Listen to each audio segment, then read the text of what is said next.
ሰላም ጤና ይስጥልን። የተወደዳችሁና የተከበራችሁ የቻናላችን ተከታታዮች የሰኔ 28 2018 ዕለታዊ ወቅታዊ ማህበራዊና ኢኮኖሚያዊ ትኩስ መረጃዎችን ይዘንላችሁ ቀርበናል። በቅድሚያም ዋና ዋናዎቹን በማስቀደም እንጀምራለን። የውጭ ሀገራት የትምህርት ዕድልን በተመለከተ መልካም ዜና ተሰምቷል። በዚህም 100 ኢትዮጵያኖች ነፃ የውጭ ሀገራት የትምህርት ዕድል ስለማግኘታቸው ተገልጿል። ከምን ጋር ተያይዞ ነው? የት ሀገር ነው? በዝርዝር እናደርሳለን።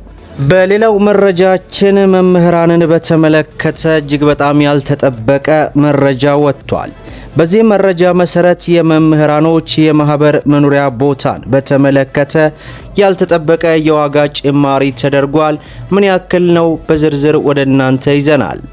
በሌላው መረጃችን ደግሞ ኢትዮጵያ የባንክ አባል የመሆን እድሏን የሚያስችል አዲስ መረጃ በዚህ ሰዓት ዋዜማ አስነብቦናል። ይህንና መሰል መረጃዎችን ወደ እናንተ እናደርሳለን። ቪዲዮን ላይክ፣ ቻናሉን ሰብስክራይብ እያደረጋችሁ እስከ መጨረሻው ድረስ ተከታተሉ። በቅድሚያም 100 ኢትዮጵያን የነፃ የውጭ ሀገራት ትምህርት ዕድልን በተመለከተ አዲስ መረጃ ተሰማ።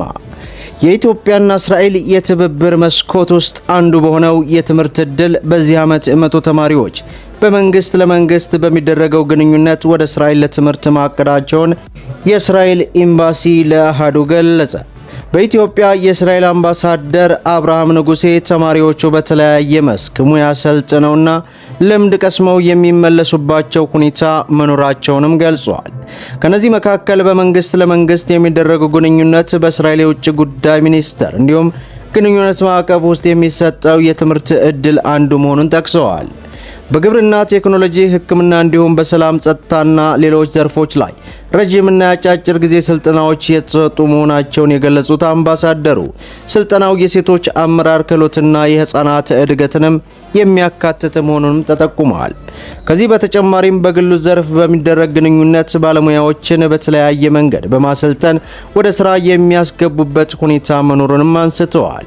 ለአብነትም ሴቭ ኤ ቺልድረን ሃርት የተባለ ድርጅት በእስራኤል ሀገር ለ5 ዓመታት ለ5 የህክምና ባለሙያዎች የትምህርት ዕድል በመስጠት አሁን ላይ በኢትዮጵያ በስፔሻላይዝድነት ደረጃ እየሰሩ እንደሚገኝም ተገልጿል። በሌላው መረጃችን ከመምህራኖች የማህበር መኖሪያ ቦታ ጋር በተያያዘ እጅግ ባልተጠበቀና ባልታሰበ ሁኔታ የዋጋ ጭማሪ ተደረገ። መሰረት ሚዲያ እንደዘገበችው በመንግስት መሬት አቅራቢነት በተጀመረው የመምህራን የመኖሪያ ቤት ግንባታ ፕሮጀክት ላይ በቅርቡ ይፋ በተደረገው እጅግ ከፍተኛና የተጋነነ የዋጋ ጭማሪ እንደተደረገ መሆኑን ለሚዲያችን እየደረሱን ያሉ መረጃዎች ያሳያል ትላለች።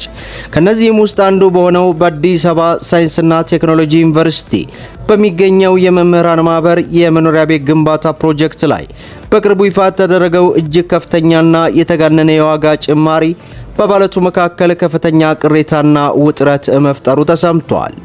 የፕሮጀክቱ ተሳታፊ የሆኑት መምህራን ለመሰረት ሚዲያ እንደገለጹት ቀደም ሲል ከተሰማበት የዋጋ ተመን ውጭ በአሁኑ ወቅት ከ134% እስከ 238% የሚደርስ ያልተጠበቀ ጭማሪ ተጭኖብናልም ብለዋል። ይህ ጉዳይ የመምህራን አቅምን ያላገናዘበና የወቅቱን የገበያ ሁኔታ ሰበብ በማድረግ የተፈጠረ ህገወጥ አሰራር ነው በሚል በጽኑ እየኮነኑም ይገኛሉ። ሰሞኑን በአዲስ አበባ ሳይንስና ቴክኖሎጂ ዩኒቨርሲቲ አዳራሽ ውስጥ ከመምህራን ማህበር ፕሬዝዳንትና ከዩኒቨርሲቲ ተወካዮች ጋር በጉዳዩ ላይ ሰፊ ውይይት የተደረገ ቢሆንም ምንም አይነት አዎንታዊ ለውጥ ውጤት ሳያገኝ መበተናቸውን የኮሚቴው አባላት ገልጸዋል።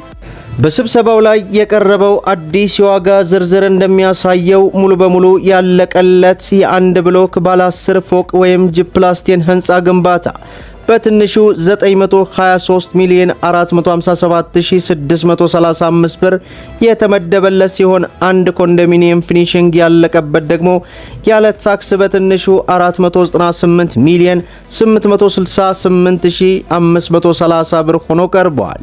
የአዲስ ተመን መምህራን በህዳር ወር ላይ ከተከፈለው የ25 በመቶ ቅድመ ክፍያ አንጻር ሲሰላ በ3 እጥፍ ገደማ ጭማሪ እያሳየ ነውም ተብሏል። የማህበሩ ኮሚቴ ተወካይ በስብሰባው ዙሪያ ሲናገሩ በፊት 25% ክፈሉ ተብለን ተበድረን ስንከፍል ህዳር ላይ የነበረው ዋጋ አሁን በ3 እጥፍ ጨምሯል። ካልከፈላችሁ ግንባታው አይሰራም የሚል አስገዳጅ አቅጣጫ ነው የተሰጠን። ነገር ግን እንደ ኮሚቴ ባደረግነው ውይይት መሰረት አንድም የማህበሩ አባል ያላመነበትና ያልተስማማበትን ሰነድ ላይ በጭራሽ እንደማንፈርም ተስማምተናልም ብለዋል። ከጉዳዩ ጋር በተያያዘ ሌላኛው መረጃ አቅራቢ መምህር እንደገለጹት ግንባታው ገና ከመሬት ሳይነሳና ኮንትራክተሮቹ አፈር ከመቆፈር ውጭ ምንም አይነት መዋቅራዊ ስራ ሳይሰሩ ብር ካልተጨመረልን አንሰራም በሚል ስራ ማቆማቸው ተገልጿል። መምህሩ አክለው የመምህር ደሞዝ ምን ያክል አነስተኛ እንደሆነ እየታወቀ የተወሰኑ የመንግስት አካላት ከኮንትራክተሮቹ ጋር በመመሳጠር እኛን ወደ ከባድ ችግር ውስጥ ከተውናልም ብለዋል። የ5% ቅድመ ክፍያ ራሱ ከተለያዩ ቦታዎች ተበድረን ነው የከፈልነው። አሁን ግን ዋጋው በብዙ እጥፍ ጨምሯል እየተባለ ግራ ተጋብተናል ሲሉ ለመሰረት ሚዲያ መግለጻቸውን ተናግረዋል። በከፍተኛ ቁጭት ውስጥ የሚገኙ ሌላው መምህር የዋጋ ዝርዝር በማነጻጸርም እንዲህ ብለዋል። ከ8 ወራት በፊት 1 ካሬ ሜትር የኮንስትራክሽን ዋጋ 35 ሺህ ብር ነው ተብለን ነበር የቆጠብነው ይላሉ። አሁን ግን ያለምንም በቂ ምክንያት ዋጋውን ወደ 82 ሺህ ብር በላይ አሳድገዋል ያሉ ሲሆን ከሁሉም በላይ የሚያሳዝነው መንግስት መሬቱን በነጻ እየሰጠ የተነገረን ሲሆን ይህ አሁን እየተጠየቅን ያለነው 82 ሺህ ብር ለአንድ ካሬ መሬት ግንባታ ብቻ የተሰላ መሆኑንም ሰምቻለሁ ማለታቸውን ምሬት አዘል ገልጸዋል። የማህበሩ አመራሮች በሰጡ ምላሽ የተገነባውን የዋጋ ዝርዝር ለአባላቱ እንደሚልኩና አባላቱ በጥልቀት ተመልክተው የተደጋገመና የተጋነነ ክፍተት ካሉ መሰረታዊ የህንፃውን ጥራት ሳይነካ ማስተካከያ ማቅረብ እንደሚችሉም ገልጸዋል። ከዚያ ባለፈ ግን ዋጋው የመቀነስ አቅም እንደሌላቸውና ይህንን ሁኔታ ለበላይ አካልም አሳልፈው እንደሚነጋገሩም እንደሚያመቻቹም ገልጸዋል። ይሁን እንጂ መምህራን የወቅቱ ዋጋ ግሽበት ያላገናዘበና አግባብነት የሌለው የዋጋ ጭማሪ በመሆኑ መንግስትና የሚመለከታቸው ከፍተኛ አካላት አስቸኳይ ጣልቃ ገብነት እንዲያደርገው መፍትሄ እንዲሰጡ ሲል መሰረት ሚዲያ በሰዓት ያስነበበችን ዘገባ ያመላክታል። በሌላው መረጃችን ሀገራችን ኢትዮጵያ ከብሪክስ ኒው ዲቨሎፕመንት ባንክ 2945 አክሲዮን ለመግዛት ማሰቧ ዋዜማ በዚህ ሰዓት ይፋ አድርጋል። የአንዱ አክሲዮን ዋጋ $1000 እንደሚሆን ሚኒስትር ምክር ቤቱ ለሕዝብ ተወካዮች ምክር ቤት ከመራው የባንኩ የአባልነት ረቂቅ አዋጅ ላይ መመልከቱን ጠቅሶ የዘገበው ዘ ሪፖርተር ነው። አገሪቱ ከአክሲዮን ድርሻ 20% ክፍያ ወዲያውኑ መክፈል የሚጠበቅባት ሲሆን ቀሪውን በ13 ዓመታት ከመንፈቅ ውስጥ በ14 ዙር የመክፈል ግዴታ እንደሚኖርባትም ዘገባው ጠቅሷል። ኢትዮጵያ የባንክ አባል ከሆነች ባንኩ በአገሪቱ ውስጥ የንብረት ባለቤት የመሆንና ከታክስ ነፃ የመሆን መብት ይኖረዋል ማለቱን ዋዜማ በዚህ ሰዓት አስነብቦናል። መደመጥ ያለባቸው ወሳኝ የሆኑ መረጃዎችን ይመስላሉ። ቪዲዮውን ላይክ ሸር አድርጉት። እስከ ፍጻሜው ድረስ አብራችሁን ስለቆያችሁ ልባዊ ምስጋናችን እየሰጠን በሌላ ቪዲዮ እስከምንገናኝ ወሰላሙ አለይኩም ወራህመቱላሂ ወበረካቱ።